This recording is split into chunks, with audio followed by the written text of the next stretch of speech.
Vendredi 3 mai 2024, le Bénin commémore la 31e édition de la Journée internationale de la liberté de la presse.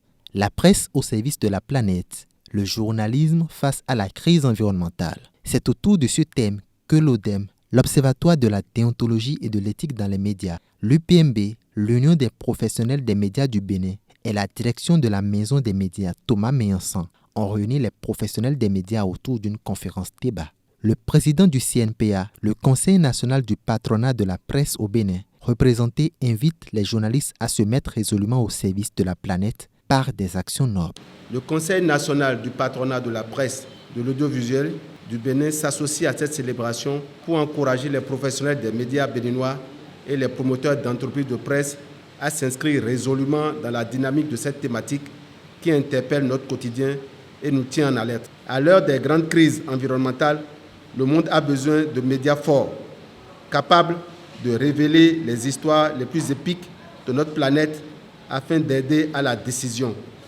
Les gouvernants se doivent donc d'accompagner véritablement les entreprises de presse dans ce service à la planète. Les cadres du ministère du cadre de vie et des transports en charge du développement durable conviés à cette causerie ont fait toucher du doigt aux professionnels des médias l'importance de vivre dans un environnement sain et durable autour d'une communication portant sur les défis liés à l'environnement au Bénin. Dans le cadre de la gestion des déchets, on doit utiliser une approche qu'on appelle le concept 3R. R, réutiliser, réduire d'abord, recycler et réutiliser. Donc, tu dois réduire les déchets à la source. On ne doit pas produire beaucoup de déchets. On a aussi le recyclage. C'est le recyclage qui va permettre de donner de la valeur à l'objet. Donc, les bons comportements, il faut utiliser les alternatives dans le cas des sachets. Les bons comportements, on ne doit pas jeter les ordures dans les caniveaux. On doit gérer les déchets selon les normes environnementales en vigueur. On ne doit pas brûler les déchets. On ne doit pas brûler les sachets. On ne doit pas manger avec les sachets. On doit vivre dans les environnements.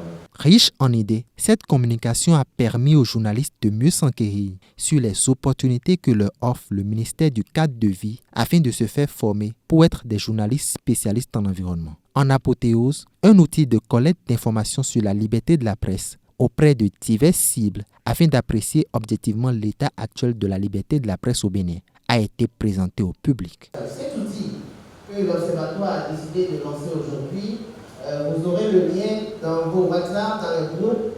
C'est un outil très simple.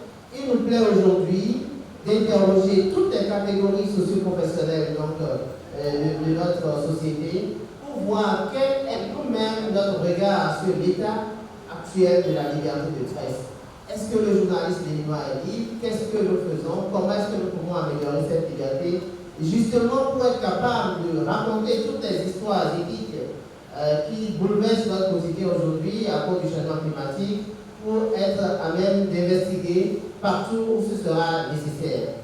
Chaque jour, les professionnels des médias s'outillent et s'activent pour une presse libre et professionnelle au Bénin.